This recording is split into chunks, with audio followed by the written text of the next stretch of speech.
என் உயிரிலும் மேலான ஜோதிட ஆன்மீக பெருமக்கள் அனைவருக்கும் ராமநாதபுரத்திலிருந்து டாக்டர் ஆர் தனசேகரனின் அன்பான வணக்கங்கள். உலகெங்கும் இருந்து வள்ளிடி ஜோதிடம் யூடியூப்பை பார்த்து கொண்டிருக்கக்கூடிய என் இனிய தமிழ் நெஞ்சங்களே, உங்கள் அனைவருடைய இல்லங்களிலும் மகிழ்ச்சியும் சந்தோஷமும் பெருகட்டும், அன்பும் ஆனந்தமும் நிலைத்திருக்கட்டும். இந்த அற்புதமான தருணத்தில் உங்களோடு பயணிப்பதில் பெருமகிழ்ச்சி அடைகின்றேன். பொதுவா இந்த காலகட்டத்தில் நாம எந்த கிழமையில பிறந்தா நாம எப்படி இருப்போம், இதுக்கு நமக்கு ரொம்ப முக்கியம். ஒவ்வொரு நாளும் ஒவ்வொரு கிழமையும் நம்மை ஆட்சி செய்கிறது. இப்போ வாரத்துல முதல் நாள் அப்படின்னா நம்ம எந்த நாளை சொல்லுவோம்? ஞாயிற்றுக்கிழமையும் சொல்லுவோம். இந்த ஞாயிற்றுக்கிழமை பிறந்தவங்க எதுலையுமே நம்பர் 1 இருக்குன்னு நினைப்பாங்க.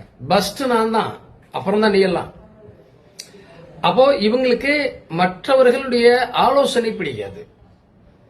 இவர்களை புகழ்ந்து பேசினால் ரொம்ப சிறப்பா இருக்கும் அவங்களுக்கு. ஏன்னா அவங்களை புகழ்ந்து பேசணும், அதுதான் அவங்களுக்கு ரொம்ப முக்கியம். வாழ்க்கை வாழ்வாதாரம் பொருளாதாரத்தில் எப்பவுமே நம்பர் 1 இருக்கணும். தலைமை பதவி, தலைமை பொறுப்பு, ஒரு விஷயத்தை செய்யணும் அப்படின்னா அதுல பல நேரங்கள்ல அதை பத்தி சிந்திப்பாங்க. அதே நேரத்தில் தனக்கு மதிக்கல, மரியாதை கொடுக்கலைங்கிற இடத்துக்கு அவங்க போக மாட்டாங்க.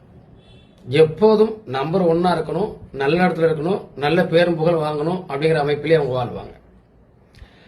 அடுத்து நீங்க பாத்தீங்கன்னா அரசு பதவி, அதிகாரமான பதவி, ஒரு பெரிய இடத்துல இருக்கக்கூடிய வாய்ப்பு, பெரிய மனிதர்களை சந்திக்கக்கூடிய வாய்ப்பு, அவங்க மட்டும் தனியா பளிச்சுன்னு தெரிவாங்க. ஒரு இடத்துக்கு போனாங்கன்னா அவங்கள பார்த்தாலே பளிச்சுன்னு இருக்கும். அப்படி பளிச்சுன்னு இருக்கக்கூடியவங்க தான் இந்த ஞாயிற்றுக்கிழமை பிறக்கக்கூடியவங்க. ஆனா அவர்களுக்கு எளிதில் அரசு வேலை, அரசு உத்தியோகம், அதிகார பதவி, பெரியவர்களுடைய நட்பு கண்டிப்பாக ஏற்படும். உடல் ஆரோக்கியத்தில் உஷ்ணமான சூழ்நிலை உண்டு. நல்லா எண்ணெய் தேய்ச்சி குடிக்கணும். 2வது, இவங்ககிட்ட பேசும்போது மற்றவர்கள் கவனமா பேசணும். சடாரும் கோபம் வந்துடும். இதுதான் இவங்களுடைய லைஃப்ல வரக்கூடிய பிரச்சனை. இப்ப இதே இடத்துல திங்கக்கிழமை பிறக்கிறாங்கன்னு வச்சுக்கோங்க. திங்கக்கிழமைனா பௌர்ணமி போல பளிச்சுன்னு இருக்கக்கூடியவங்க. இப்ப ஞாயிற்றுக்கிழமைக்கு உரிய ஒரு சூரியன்னா திங்கக்கிழமைக்கு உரியவங்க சந்திரன். இப்ப இவங்க எப்பவுமே பளிச்சுன்னு அழகா தன்னை அழகுபடுத்திக் கொள்வதில் ரொம்ப ஆர்வத்தை செலுத்துவாங்க. அப்பப்போ ஒரு நேரத்துக்கு ஒரு குணம், நேரத்துக்கு ஒரு புத்தி இருக்கும். அதிக பாசம் கொண்டவங்க, மற்றவங்க மேல அதிக பாசத்தை செலுத்தக்கூடியவர்கள். ஆனா மற்றவர்கள் நம்ம மேல பாசமா இல்ல அப்படின்னு நினைப்பாங்க. ஆனா பாசத்துக்கு இவங்களை அடிச்சுக்க ஆளே இல்லை. அப்ப எப்போதுமே தன்னை அழகுபடுத்திக் கொள்ள வேண்டும், தான் அழகாக இருக்க வேண்டும்.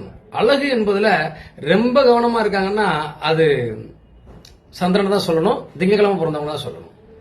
இந்த திங்கக்கிழமை பிறந்தவங்களுடைய மனநிலை எப்படி இருக்கும்? ரொம்ப சிறப்பா இருக்கும். அதுலயும் வளர்புறையா இருந்தா ரொம்ப நினைச்சதெல்லாம் கிடைக்கும்னு சொல்லுவாங்க இல்லையா, அந்த மாதிரி. ஆனால் இவர்களை பொறுத்தளவுல மற்றவர்களுடைய குறைகளை கண்டுபிடிக்கக்கூடிய எண்ணம் உண்டு. மற்றவங்க அப்படி இருக்காங்க, இப்படி இருக்காங்கன்னு சொல்லி குறை சொல்லக்கூடிய இது உண்டு. எல்லார் மீதும் பாசமாக இருக்கக்கூடிய வாய்ப்புகள் உண்டு. பாசம்லாம் நிறைய வச்சிருப்பாங்க. ஆனால் இவர்கள் யார் மீது பாசமாக இருந்தார்களோ, யார் பாசமா இருந்தவங்க நம்மளை மதிக்கலைன்னு நினைச்சாங்களோ, யார் நம் மீது அன்பு செலுத்தவளை நினைச்சாங்களோ, அல்லது அவங்க வச்சிருந்த அன்புக்கு அவங்க கரெக்டா இல்லைன்னு நினைச்சாங்களோ, கண்டிப்பா அவங்களை திரும்பி கூட பார்க்க மாட்டாங்க. இப்ப இந்த ஒரு விஷயம் அவங்ககிட்ட இருக்கும்.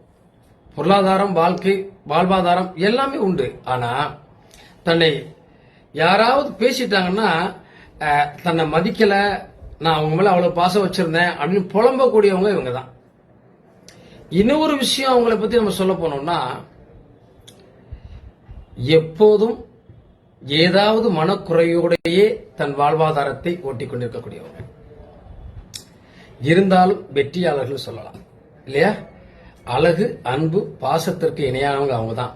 திங்கக்கிழமை வெண்பொங்கல் சாப்பிடுவதும், திங்கக்கிழமை பார்வதி தேவியை வழிபாடு செய்து கொள்வதும், பௌர்ணமி வழிபாடும் இவங்க வாழ்க்கையில் ஒரு சிறப்பான லட்சியத்தை தரும் சார். சரி, இது இப்படி இருந்தாலும் கூட ஒரு நிமிஷம்.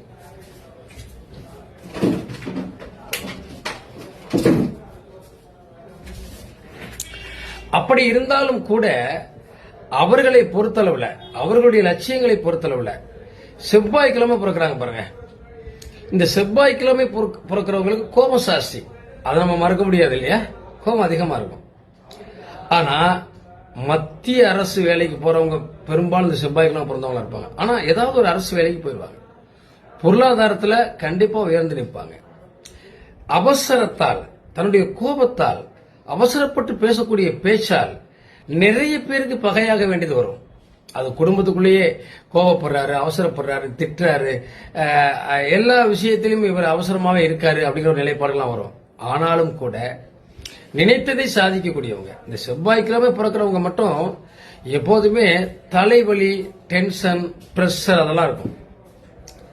எப்பவுமே தலைமை பதவி, தலைமை பொறுப்பு தான். யாரு எதை சொன்னாலும் சரிதான். இவங்க சொல்றதை யாரும் கேட்கலைன்னா அந்த இடத்துக்கு அவங்க வரமாட்டாங்க. அவங்க சொல்றது மட்டும்தான் மேல நிற்கும். மற்ற யாரு பேச்சும் அவங்க கேட்க மாட்டாங்க. மற்றவர்கள் சொல்லக்கூடிய பேச்சு, வார்த்தை மட்டும்தான் நிற்குமே தவிர மற்றவங்க பேச்சு கேட்க மாட்டாங்க. அப்ப இந்த பொருளாதாரத்துல, வாழ்க்கையில உயர்ந்து நிற்கக்கூடிய லட்சியம் இருந்தாலும் கூட செவ்வாய்க்கிழமை பிறந்தவங்க கோபத்தை குறைத்துக் கொள்வது.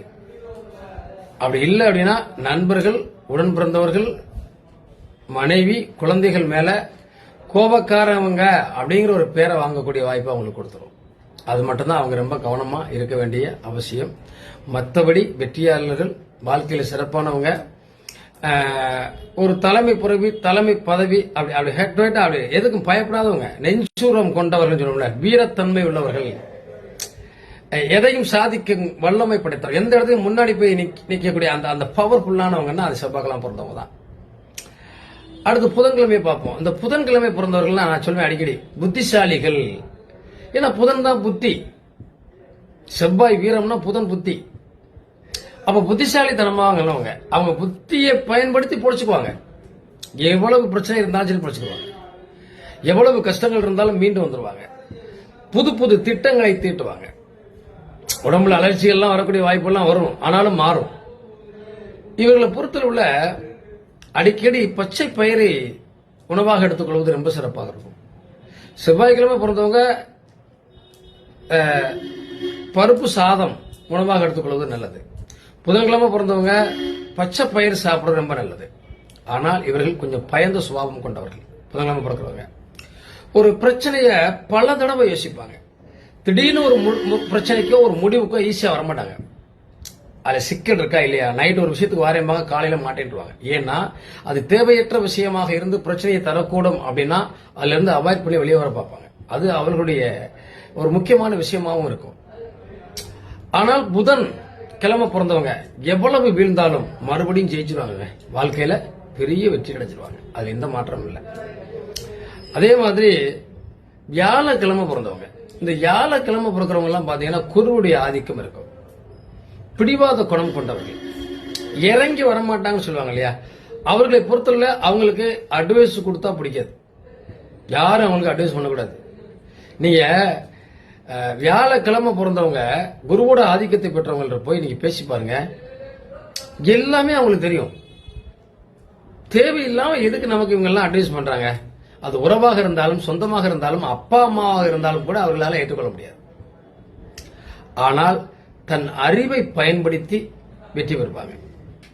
அவர்களுக்கென்று ஒரு மூளை இருக்கும், அவங்களுக்குன்னு ஒரு பேச்சு இருக்கும், அவங்களுக்குன்னு ஒரு உடன்பாடு இருக்கும். ஆனா தலைமை பதவி, தலைமை பொறுப்பு அது இருக்கும்.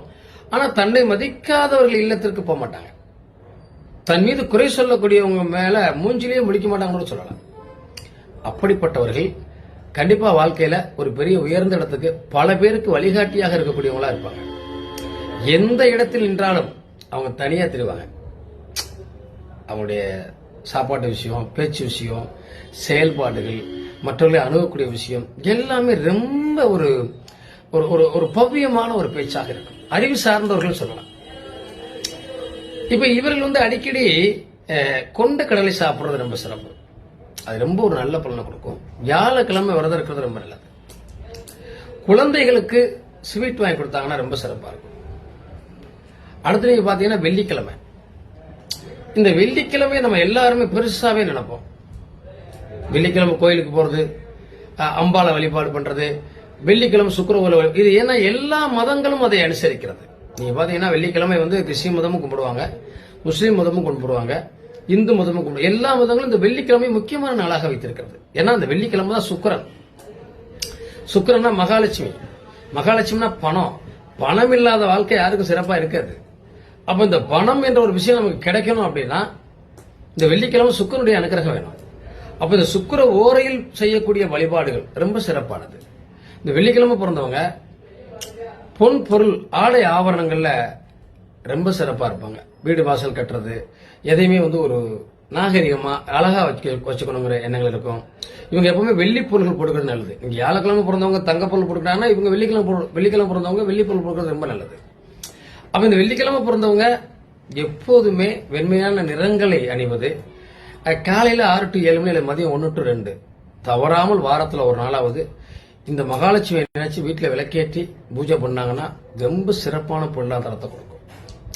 எந்த விஷயத்தையும் இவங்க இறங்கி போவாங்க. எவ்வளவு பிரச்சனைகள் வந்தாலும் சரி, எவ்வளவு சிக்கல்கள் வந்தாலும் சரி, கொஞ்சம் முரண்டுத்தனம் பிடிவாதம் இருந்தாலும் கூட டக்குன்னு இறங்கிடுவாங்க. மற்ற பேர் மாதிரி ஸ்ட்ரைட் பண்ண அப்படியே நிக்க மாட்டாங்க, இறங்கிடுவாங்க. இறங்கினவங்க விட்டு கொடுத்தவங்க ஜெயிச்சிருவாங்க இல்லையா? அப்ப வெள்ளிக்கிழமை பிறந்தவங்க எல்லா விஷயத்திலும் இறங்கி போய் ஜெயிச்சிருவாங்க. அவர்களுக்கு ஆடை ஆவரங்களுக்கு புதுசு புதுசா சேரும். நல்லா சென்றடிச்சுக்கிறது, ரொம்ப டீசென்டா இருக்கணும் அப்படின்னு நினைப்பாங்க. நல்லா அவங்க வாழ்க்கையில ஜெயிச்சுவாங்க.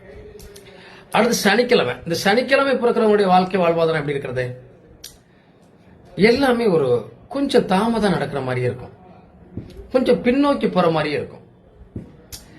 எல்லா விஷயம் நடக்கிற மாதிரி தோணுது, ஆனா நடக்கல, லேட் ஆகுது, தள்ளி போய்கிட்டே இருக்கு அப்படின்னு சொல்லக்கூடியவங்க இருப்பாங்க.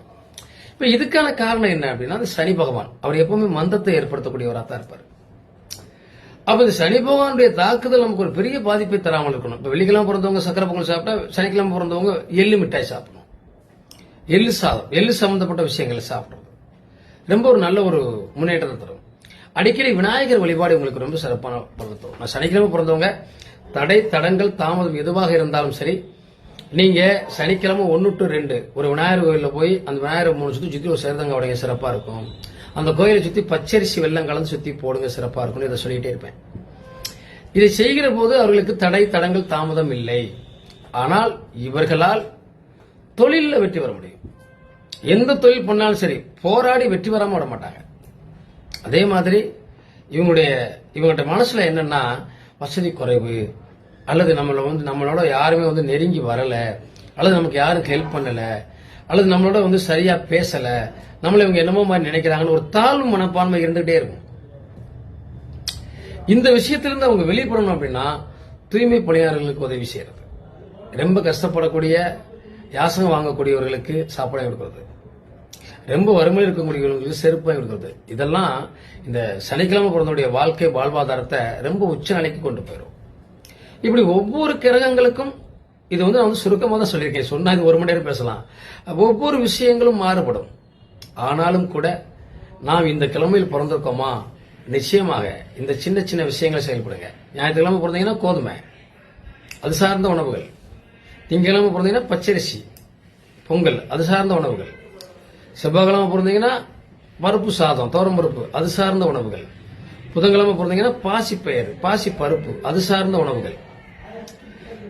வியாழக்கிழமை பிறந்தீங்கன்னா கொண்டைப்பயிறு, கொண்டைக்கடலை, அது சார்ந்த உணவுகள்.